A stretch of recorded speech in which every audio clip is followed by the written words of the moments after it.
Eccoci qua, siamo nella pausa, nell'intervallo tra il primo e il secondo tempo della partita e abbiamo un grande privilegio qui oggi, abbiamo ospite qui al Pala BFC, la leggenda del basket italiano, insignito nel 2012 con l'onoreficenza della Hall of Fame. Abbiamo qui Renzo Barivera, grazie di essere venuto a trovarci oggi Renzo. Grazie a voi dell'invito.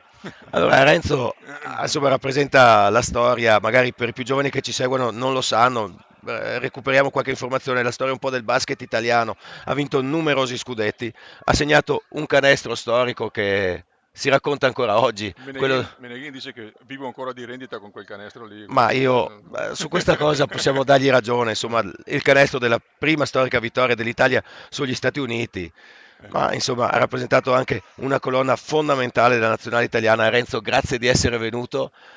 Noi a fronte di questa straordinaria carriera vogliamo chiederti che cosa un giocatore che ha vinto così tanto come te, quali caratteristiche secondo te deve avere un atleta, un campione per potersi arrivare a questi successi, soprattutto anche in squadre diverse e in ambiti diversi. il basket, quando ho cominciato a giocare io, è cambiato un po' dal punto di vista atletico. Prima c'erano giocatori tipo Vittori, Vianello, Reminucci, Pieri, compagnia bella, erano forse più bravi tecnicamente di noi.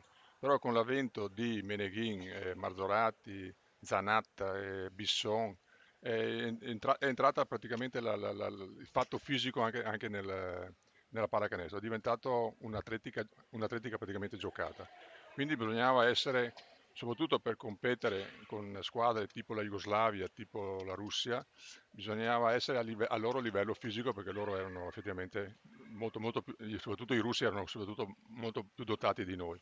Quindi noi siamo riusciti a stare ai livelli di Russia e di Jugoslavia. Abbiamo battuto l'America, ma lì è stato un caso, perché con l'America non ci siamo arrivati. Perché il basket secondo me ha fatto un salto di qualità dal punto di vista atletico. Assolutamente, quindi se ha fatto un salto di qualità dal punto di vista atletico, sicuramente la chiave è lavorare duro in palestra, giusto? Sì, infatti, guarda, l'antesignano della preparazione è stato Nikolic, che quando ho cominciato io si facevano 3 allenamenti alla settimana perché la gente lavorava. La squadra dove giocavo io a Padova il 90% erano laureati, erano tutti studenti di cose, quindi giocavano per trovarsi un posto di lavoro. Con l'avvento di Nikolic, praticamente ci si allenava 2 volte al giorno.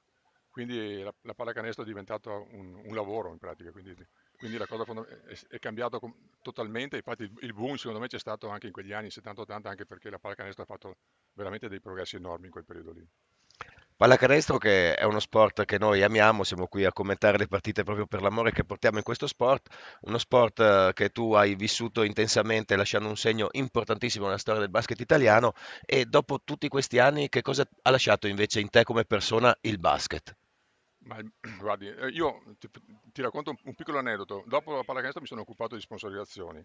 Un giorno sono andato alla Bolton, da un direttore marketing e lui mi ha detto: la prima cosa che io guardo nel curriculum, se per prendermi un collega, un aiutante, è che sia fatto dello sport.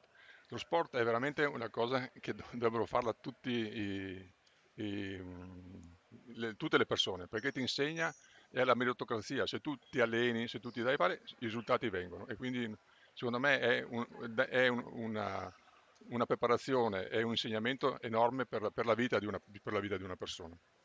Eh, Questo è ass- quello che mi è rimasto. Beh, un bellissimo messaggio, infatti Renzo, quello che volevamo chiederti poi e dopo ti lasciamo è che messaggio daresti appunto ai giovani che si approcciano a questo sport, soprattutto alle giovani ragazzine che, come nel caso della nostra Di società, fare iniziano ad di approcciarsi al basket. praticarlo a tutti i livelli. Io ho avuto una figlia che ha fatto un po' di atletica, ha fatto un po' di pallacanestro, non ho mai forzato di fare, perché a tutti i livelli fare parte di una squadra è una cosa fondamentale, che poi ti servirà per tutta la vita. Guarda, tu prima hai detto che io ho vinto effettivamente qualche scudetto, qualche coppa, ma quello che mi è rimasta l'amicizia che ho avuto in questi 20 anni di basket dove ho frequentato gente come Meneghin, Marzorati, Zanatta e compagnia bella.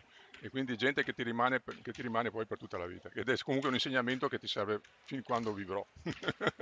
Bene, e con questo messaggio pieno di speranza per i giovani, ragazzi, venite a giocare a basket o comunque fate sport perché avete capito dal racconto di Renzo quanto importante è per la vita. Ti salutiamo, Volevo dire Renzo, solo una dimmi cosa, che tutto. secondo me lo Stato sta facendo pochissimo per lo sport. Infatti io collaboro tra l'altro con Marzorati per un'associazione che è la LIBA, dove cerchiamo di promuovere la pallacanestro nelle scuole, perché purtroppo la pallacanestro è in mano solo a gente Armani che tira fuori una barca di soldi, agli sponsor, invece lo Stato si dovrebbe dare da fare molto di più, perché è una cosa fondamentale per la società in generale. Assolutamente, infatti Grazie. ti ringraziamo, facciamo i complimenti per questa attività, poi ci racconterai ancora No, meglio di ok, questo e magari avremo sicuramente. modo di farti un Col mio po' di amico pubblicità. Alberto Kais Vabbè, ho fatto tranquillo, qualche no, danno. no, nessun problema. Verrò a trovarvi più spesso. Va bene, Renzo, questo palazzetto è come se fosse casa tua, ti Ho capito, aspettiamo. ok. Grazie, grazie Grazie. mille. Grazie.